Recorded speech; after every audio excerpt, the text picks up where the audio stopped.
welcome class. For you who have missed class or are just struggling, come a little closer if you can. So for those who are struggling with making tumblers, I made this, each video I make is designed to help you if you're struggling. So for tumblers, or if you missed my class, you went to Alaska or Hawaii, or you're going on a big game hunt or something. So for this video, I'm going to be going over tumblers. A tumbler is a cylinder, it's a cup with no handles. It's a 6-inch cup with no handles that's skinnier at the base and wider at the opening. This is the basic shape of a tumbler. So before you start, for this assignment, what you'll need is you'll need a ball of clay that's about 2 pounds. It needs to be 6 inches tall, and for you to turn it in and get credit, you will need to trim an inside and an outside foot. You need to have a skinnier base and a wider opening. So now I'm going to walk over to the wheel and I'm going to go ahead and start showing you guys how to work on the wheel.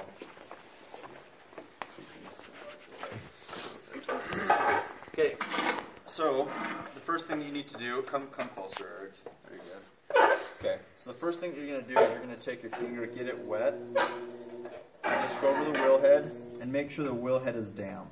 If the wheel head is wet, it will not stick.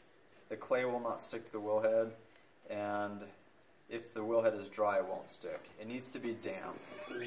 So you should be able to take your hand, and it'll want to stop on there. If you get black on your hands, it's just aluminum. It's not a big deal. You'll take the ball of clay. You want it to be a round ball. You don't want it to be a lump. You want it to be round. You'll take the ball. You'll position it right in the center of the damp wheel head.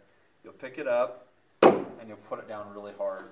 You want to put it on really hard because if you don't, it will stick and it will rip off. So you want to make sure you have your crew cut shirt on, crew neck shirt, and your towel so you don't get dirty. Then I'm going to take my hands, get them wet. I'm going to position my left hand, put it in my hip area, and then I'm going to take my right hand and I'm going to pull towards me, just like this. You want to be tense, you want to flex your whole body when you do this.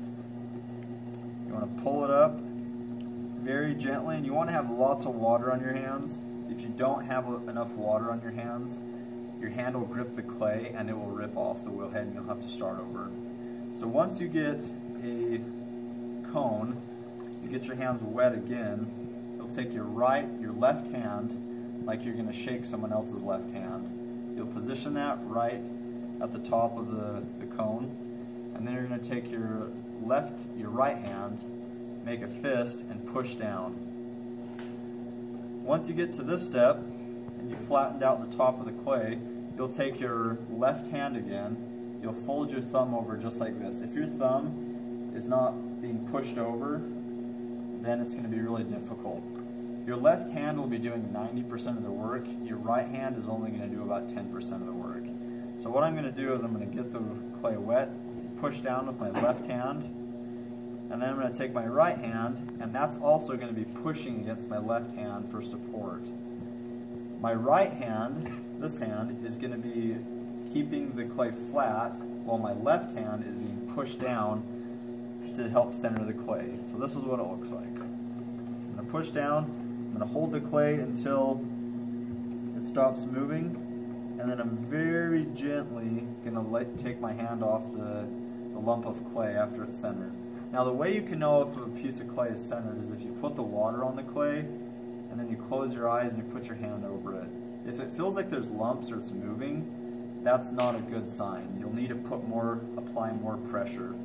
Or if it's off center like this, sometimes you can bring it back up into a cone and then center it again, and that does help. It also helps wedge the clay. So once you get a lump of clay, you need to make an entry hole. I'm going to get the lump of clay wet, take my left hand here, I'll take my right hand, pushing it up against my left hand. I'm going to take my 2 fingers, I'm going to push down in the center. Now you want to be careful not to push too far because you'll go straight through the bottom, and then you won't have a cup, you'll just have just a cylinder.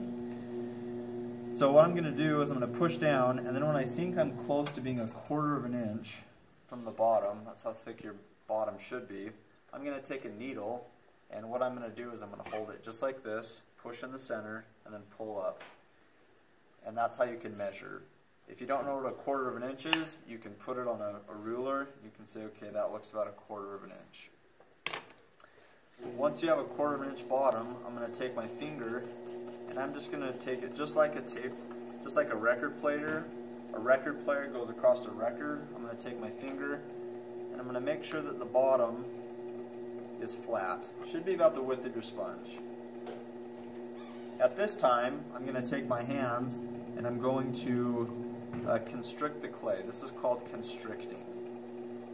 What I find is it's a lot easier to pull a piece of clay from here to straight rather than pulling a piece of clay and having it bow out every time and then having to bring it back to straight. It makes it a lot easier.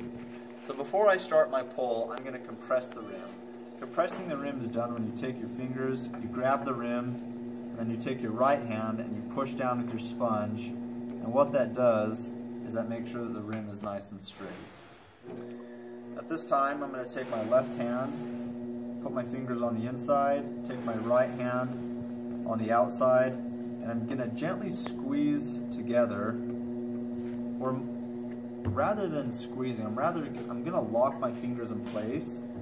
And it doesn't matter if the clay gets thicker or thinner, my fingers are not going to move. They're just going to stay that same thickness. So when I'm done with the pull, the clay is all the same thickness. This is what it looks like.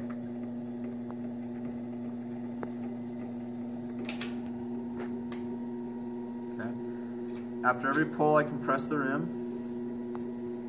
I'm going to scrape off this bottom clay. I feel like it helps me. What I'm going to do is I'm going to take my hand, push against the bottom again, start to raise the clay up. You can see how slow my hands move. The clay looks like it moves really quickly, but my hands actually move really, really slowly. I don't do any really fast, jerky movements because the clay is memory and you'll throw it off center pretty easy if you do that. This is called constricting again. I want to make sure it stays nice and skinny.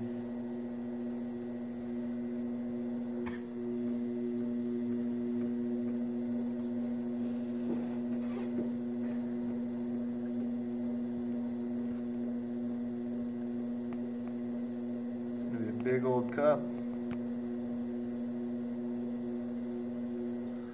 The reason they call these, I don't know why they call these tumblers. And if on YouTube you find out, well, if you come to class and you find out why they have tumblers, I'll give you 10 extra credit points. That might help your grade, because I don't know.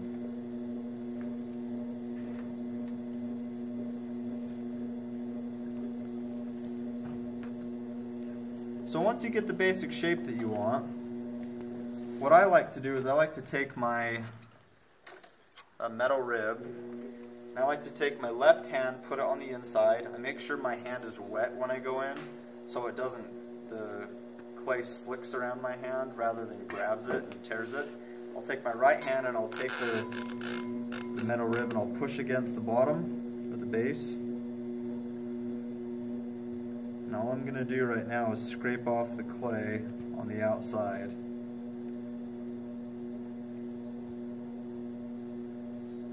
Flip this over and do the same thing.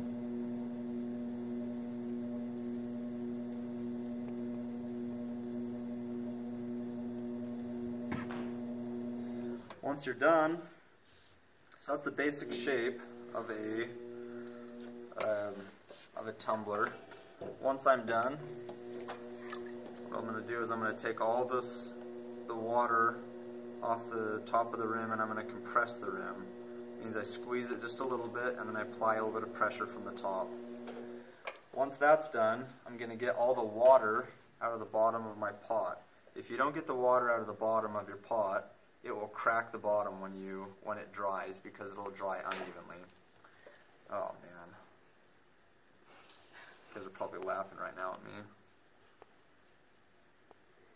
Sometimes that happens. So I made a little mistake, so what I'm going to do is I'm going to put the water on there, compress the rim, make sure it's nice and straight.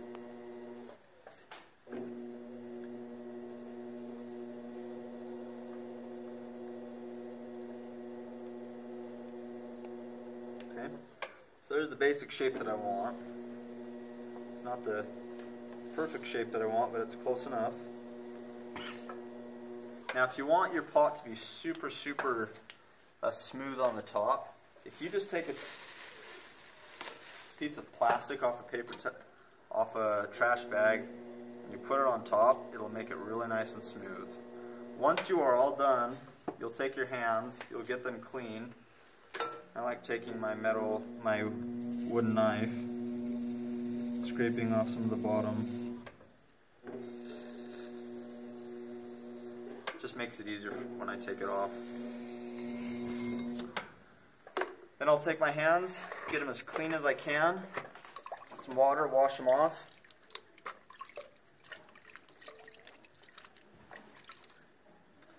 After my hands are really nice and clean, then I'm going to take my wire tool. I'm going to cut the bottom. You want to pull really nice and tight when you do this, so you don't break the bottom. And then I'm going to grab the cylinder very gently, set it onto my wooden bat, and then I'm done. Thanks, class. Alright.